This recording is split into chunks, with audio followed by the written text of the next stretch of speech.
Now the process of conversion of this megaspore, functional megaspore, क्या term use करेंगे हम, functional megaspore into the embryo cell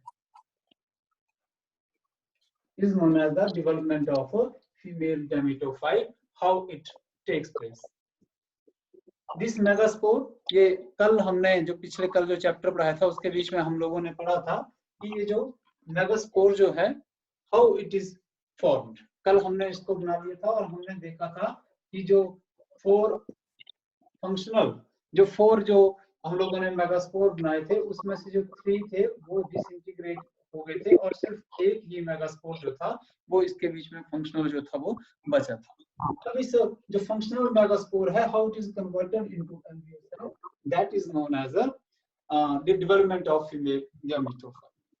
Now this functional, ये जो हमारा functional megaspore है, first of all it undergo the mitotic division. It undergo mitotic division. इसके बीच में mitotic division, just a minute, इसके बीच में क्या होता है, माइटोटिक डिवीजन होता है and leads to the formation of single cell के बीच में ही 2 न्यूक्लियस जो है वो यहाँ पर आ जाते हैं आफ्टर द माइटोटिक डिवीजन. यह हम सिंपल ऐसे भी, and these 2 nuclei they move toward the opposite direction.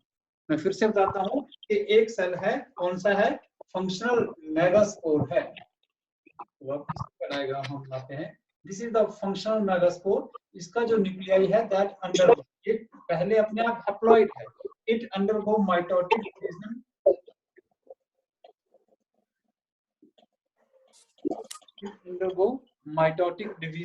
and then this nucleus undergoes mitotic division that leads to the formation of 2 nuclei in it. Both these nuclei, they move toward the opposite pole and then again they enter into the mitotic division. या हम ऐसे भी बोल सकते हैं कि जो functional megaspore है that undergo 3 repeat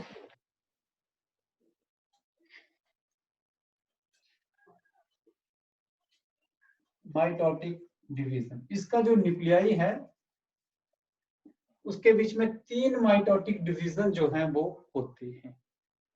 okay, and this mitotic division in the nuclei that doesn't follow the wall formation. In nuclei के बीच में जैसे फर्स्ट डिवीजन हुआ भी ऐसा नहीं होगा कि इनके बीच में वॉल जो है that leads down in between the. तो इसके बाद हम लोग नेक्स्ट वाला स्टेज यहाँ पर बनाएंगे. जैसे कि मैंने बोला कि इसके बीच में क्या रिपीटेड माइटोटिक डिवीजन होते हैं. Okay, that leads to the formation of 4 nuclei at each pole. दोनों पोल्स के ऊपर जो है वो 4 न्यूक्लियाई जो है वो बनते हैं, but there is no wall laid down in between them. So these nuclear division, ये जो nuclear division हुए, they are known as the free nuclear division.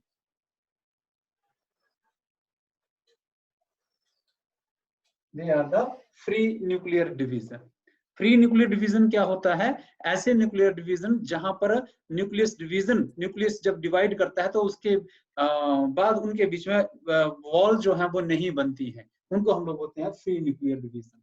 Now after this the 8 nuclei are formed in a single cells, the 2 nuclei from each pole. Next stage. Okay, next stage क्या होगी कि 2 nuclei, एक हम यहां से ले लेते हैं, एक यहां से ले लेते हैं. They move toward the center of the cell. It means कि हर तरफ जो है वो 3 न्यूक्लियाई रह जाएंगे toward the chiasal end and micropylar end, and 2 nuclei they arise in the cell. दो न्यूक्लियाई जो ऑपोजिट डायरेक्शन से मूव करते हैं, they are known as the polar nuclei.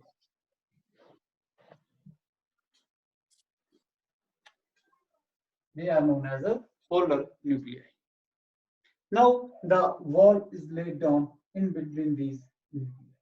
अब इस न्यूक्लियस के चारों तरफ जो है वो साइटोप्लाज्म इकट्ठा होता है और इसके जो है वो वॉल जो है मतलब अलग अलग सेल जो है that leads to the formation of cell. हर एक सेल के चारों तरफ जो है वो वॉल जो है वो ले डाउन हो जाती है and that leads to the formation of 3 cell at chalazal and 3 cells at micropylor and 2 cells they lie in the center of the cell।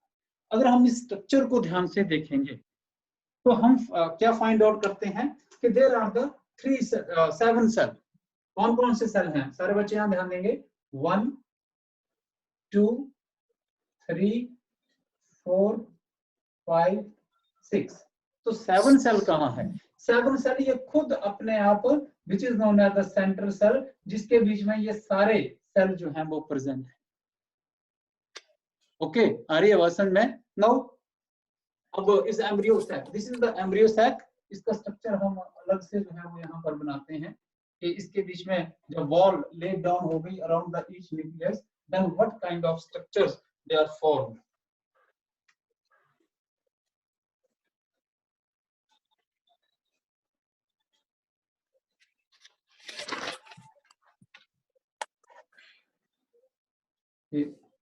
ऊपर वाला हम लोग लिखते हैं chalaza and this is the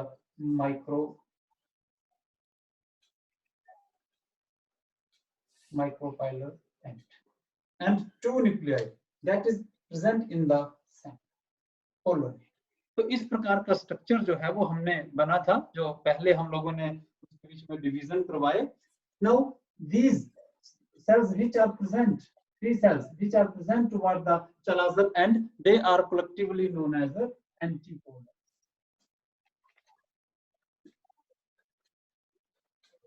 and 3 cells which are lying toward the micropylor end out of these 3 the 2 cells they are known as synergids and 1 is act as the egg और एक cell जो है वो egg बनाएगा and collectively these 2 structures which are formed toward the micropylor end they are known as the egg apparatus।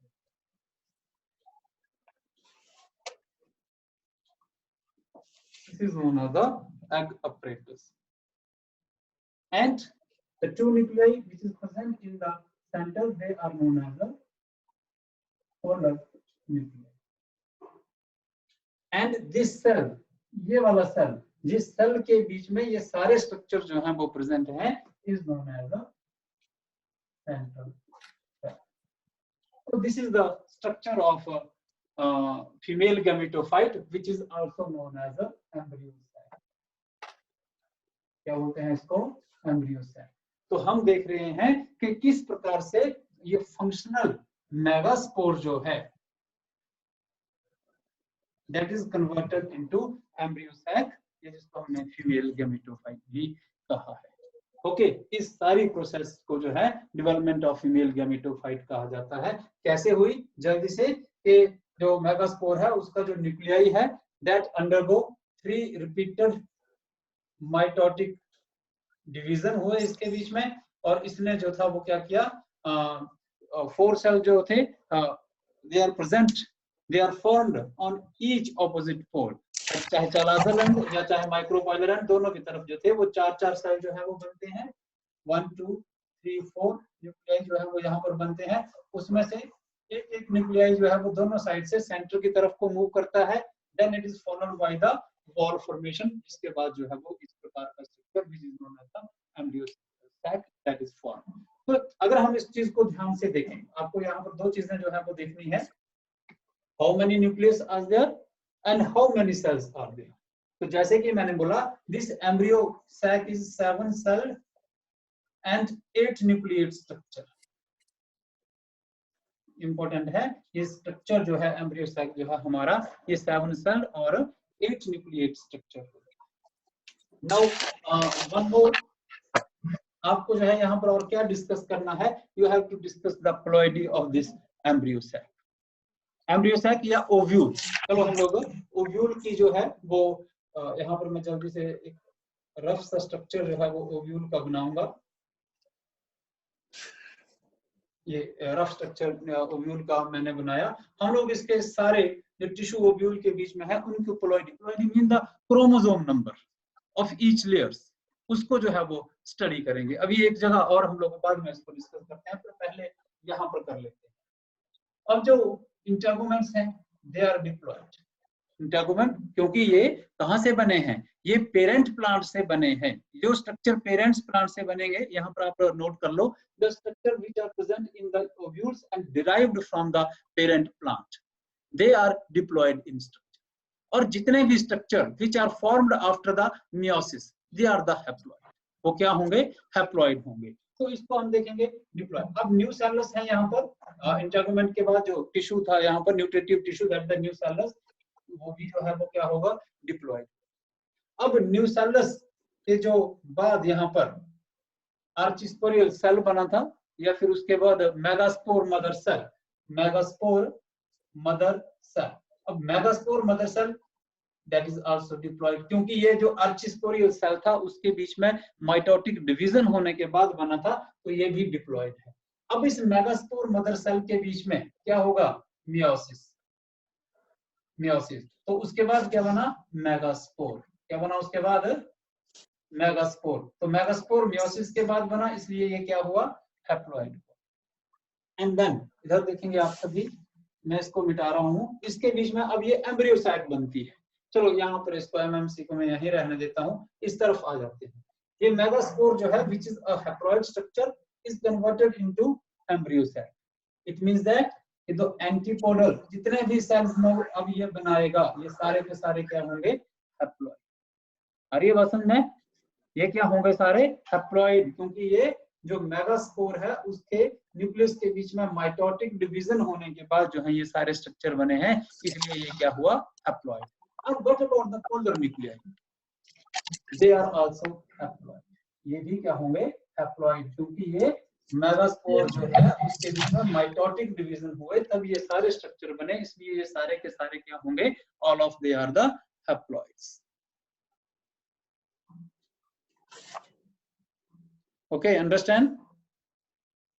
Yes, sir. So, this is the structure of a functional, the structure of embryo sac or female gametophyte. तो अब फिर से हमें नई meeting start करेंगे, उसमें pollination के बारे में पढ़ते हैं। दिस इज नाउ अब मीटिंग जो है क्योंकि टाइम हो गया हमें छोड़नी पड़ेगी, फिर से आप कनेक्ट करेंगे।